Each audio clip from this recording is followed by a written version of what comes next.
Actualmente, el asbesto es conocido solo como un material peligroso que se usaba en construcción. Se gastan miles de millones de dólares en la remoción de asbesto, y hay anuncios en la televisión que ofrecen ayuda legal a las personas que han estado expuestas al asbesto. Si tu casa es antigua, podrías preocuparte por la presencia de asbesto. El asbesto se volvió tan popular y utilizado durante la era industrial que a veces olvidamos que no es un invento nuevo, es un mineral que se encuentra de forma natural y que tiene una historia sorprendentemente larga. Con la humanidad, el asbesto se ha utilizado en la producción durante al menos 4000 años, y antes de ser conocido como un asesino notorio, tenía una reputación muy diferente. La sorprendentemente larga relación humana con el asbesto es una historia que merece ser recordada. El asbesto es un término general que se refiere a 6 diferentes minerales de silicato que se encuentran de forma natural y que están compuestos por delgados cristales fibrosos. Las fibras están formadas por piezas aún más pequeñas llamadas fibrillas, que pueden ser tan pequeñas como un solo micrón de longitud. El tipo más común es el crisotilo o asbesto blanco, que representa el 95% del asbesto en la mayoría de productos. También existen otros tipos como el marrón y el azul. Actúa como aislante eléctrico, resiste el calor, es químicamente inerte y refuerza materiales al mezclarse. En griego, la sustancia que ahora llamamos asbesto originalmente se llamaba emiantos, que significa inmaculado, porque no mostraba ninguna marca, incluso cuando se arrojaba al fuego.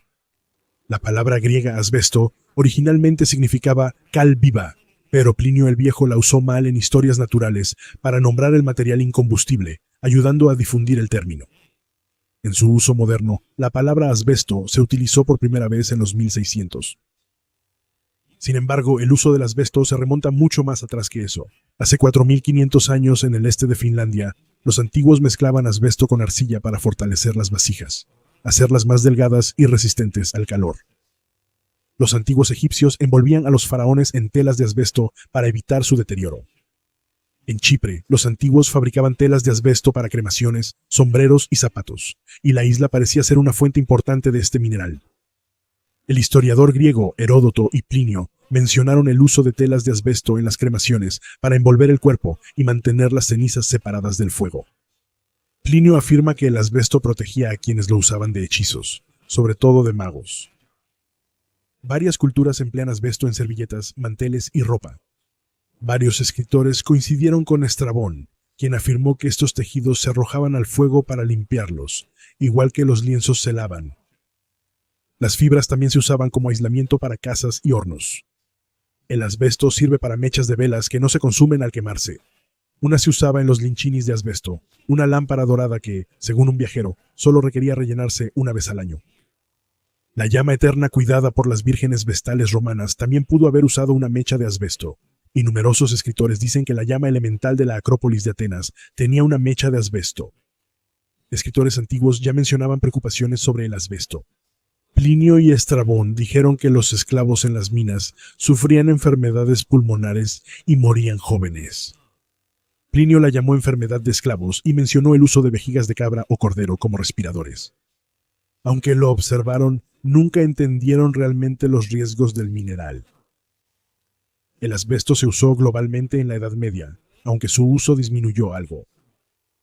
Se dice que Carlomagno, el primer emperador del Sacro Imperio Romano, tenía un mantel de asbesto con el que impresionaba a sus invitados, arrojándolo al fuego al final de la comida.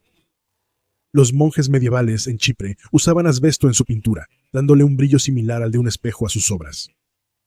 Vendedores ambulantes hacían cruces de asbesto y decían que estaban bendecidas porque no se quemaban. Servía como aislamiento en armaduras de caballeros, y se dice que los cruzados del siglo XI llenaban bolsas de asbesto con alquitrán encendido para lanzarlas con catapultas.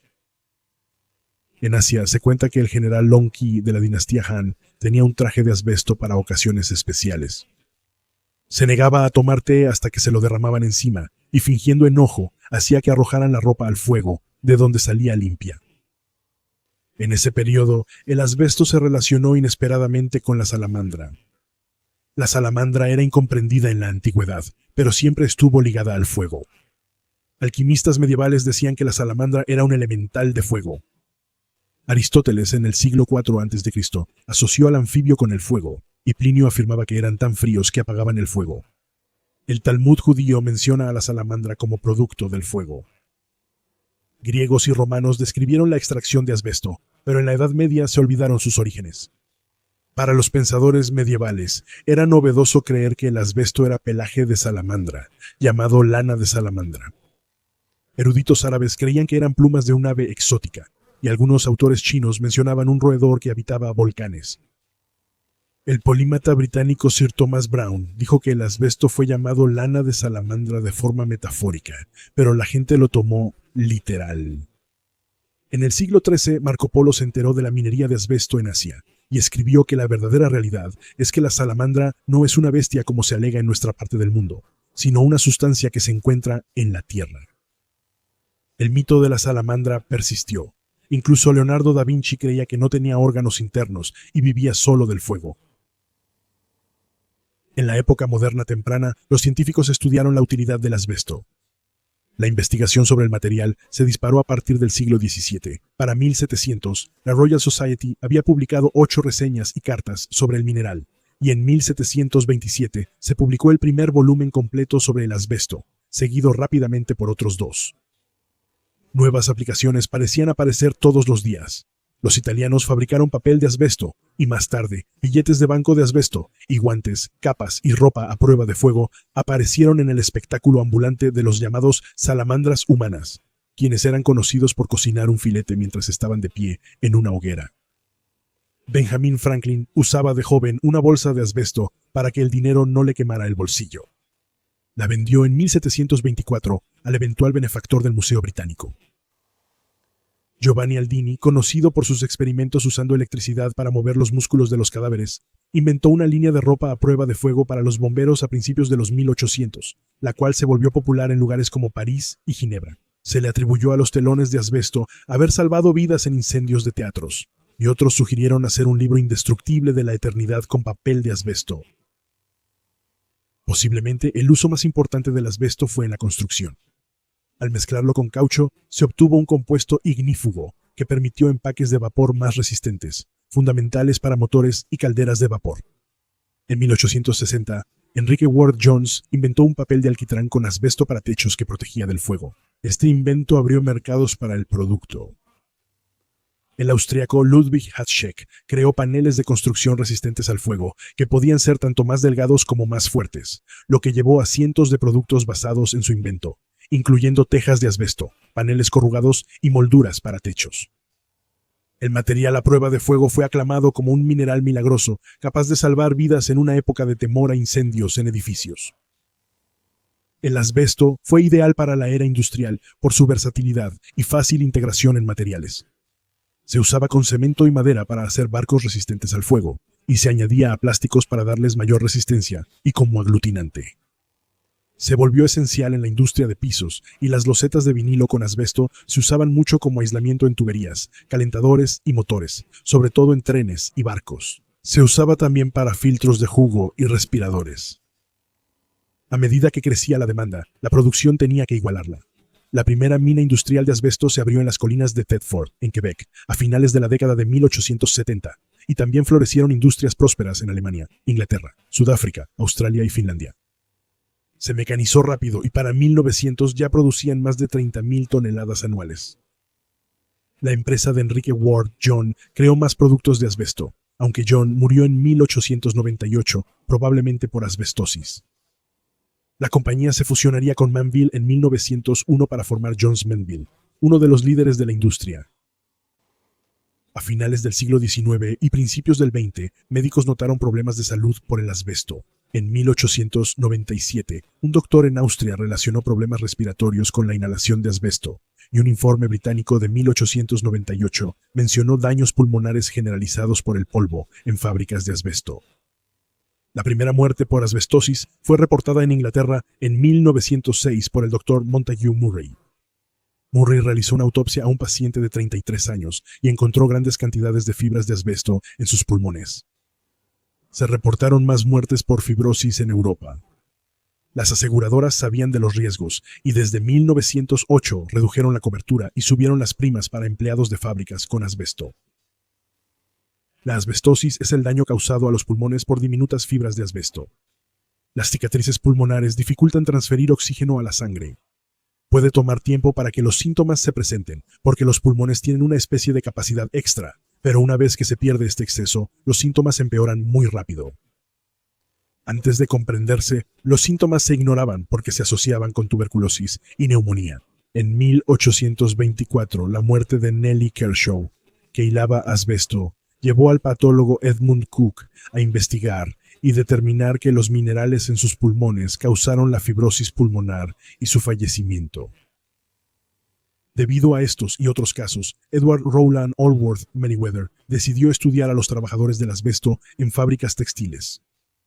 Con la ayuda de C. W. Price, un ingeniero industrial y pionero en el monitoreo de polvo, Meriwether puso los peligros del asbesto en el contexto más amplio hasta ese momento. Una cuarta parte de los trabajadores tenía asbestosis y los de mayor antigüedad estaban peor. El informe destacó la gravedad de la enfermedad y, en menos de un año, el Reino Unido aprobó leyes para reducir el polvo de asbesto y exigir exámenes médicos a empleados. Meriwether pensó que el estudio mostraba que los trabajadores del asbesto morirían inevitablemente. El estudio fue publicado en Estados Unidos y se volvió el más destacado sobre el peligro del asbesto. En 1933, Jones Manville resolvió en secreto 11 demandas de trabajadores por daños pulmonares. Más demandas se presentarían contra empresas de asbesto en los años 20. Las empresas, conscientes del riesgo, financiaron gran parte de la investigación, sobre todo en el laboratorio Saranac, en Nueva York. La industria buscaba controlar los resultados, según un patrocinador. Además, entendemos que los resultados obtenidos serán considerados propiedad de quienes aporten los fondos necesarios. Esto les permitió ocultar resultados de un estudio de 1940, donde el 81% de los ratones expuestos a asbesto desarrollaron cáncer de pulmón. Las advertencias no detuvieron a la industria. La producción se triplicó entre 1900 y 1910, y para finales de los 30, el asbesto era muy popular. En 1939, Jones Manville creó un hombre de asbesto que protegía edificios para exhibirlo en la Feria Mundial. La Segunda Guerra Mundial llevó a los países a acumular asbesto por miedo a interrupciones productivas. En Estados Unidos, el asbesto se usó ampliamente en la guerra. Bazucas, motores de jeeps, torpedos y motores de barcos, todos usaban asbesto. Incluso los médicos del ejército lo llevaban como un vendaje fácil de esterilizar. El trabajo en astilleros de Estados Unidos causó altas tasas de cáncer de pulmón y mesotelioma en constructores de barcos. El uso de asbesto en Estados Unidos aumentó mucho durante la guerra. En 1942, Estados Unidos consumía el 60% de la producción mundial, frente al 37% apenas 5 años antes. En 1949, Meriwether destacó en su informe anual de 1947 que las víctimas de asbestosis tenían mayor riesgo de cáncer de pulmón o revestimiento pulmonar que las de silicosis en la población general.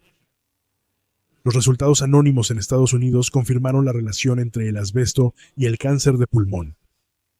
El primer médico en hacer la conexión fue en realidad el alemán H. W. Wendler en 1943, pero la guerra en curso hizo que su investigación fuera ignorada. Mientras tanto, el uso de asbesto en Estados Unidos en realidad alcanzó su punto máximo en los años posteriores a la guerra. En Europa y Japón, el asbesto se utilizó mucho en la reconstrucción tras la guerra, mientras que en Estados Unidos se volvió esencial en miles de productos, como frenos de autos, elevadores, secadoras, aires acondicionados, aislamiento, nieve artificial, como en El Mago de Oz, hilo quirúrgico, planchas, filtros de cigarrillos Kent Micronite y hasta en pasta de dientes. El consenso sobre el peligro del producto creció. Informes vincularon el asbesto con cáncer, y en 1964, el Dr. Irving Selikoff mostró que las muertes en una fábrica de asbesto en Nueva Jersey eran 25% más altas de lo esperado. En Estados Unidos, las grandes empresas de asbesto intentaron reducir el riesgo. El mayor consumo de asbesto en Estados Unidos fue en 1973. Para la década de 1960, la creciente comprensión de que incluso pequeñas cantidades de exposición podían causar graves daños a la salud finalmente empezó a afectar la opinión pública.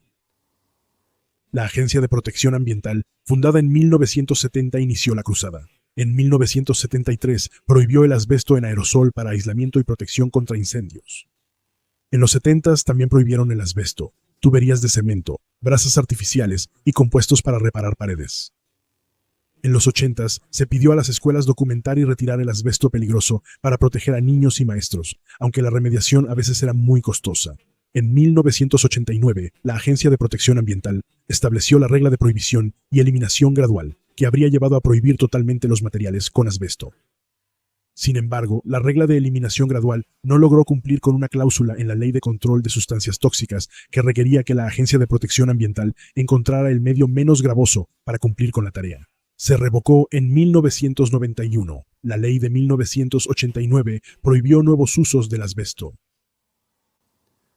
55 países ya prohibieron el asbesto, pero en Canadá y Estados Unidos aún no está totalmente prohibido y puede estar en algunos productos. Es más popular en el tercer mundo, donde el mercado crece y la regulación es laxa. La última mina de asbesto en Estados Unidos cerró en 2003 y en Canadá en 2011, pero el legado de su exposición persiste, con unas 250,000 muertes anuales por complicaciones, principalmente cánceres como el mesotelioma. Lo que alguna vez se promocionó como el mineral milagroso que podía resolver casi cualquier problema, ahora se ha convertido en el enemigo. Grandes fabricantes de asbesto como Jones Mansfield y Turner y Newell se han desmoronado ante las demandas legales por asbesto. Durante el litigio, descubrimos que sabían más que nadie sobre el riesgo del asbesto y ocultaron mucho para proteger sus ganancias. A pesar de sus riesgos, el asbesto ha dejado una larga huella a lo largo de la historia de la humanidad.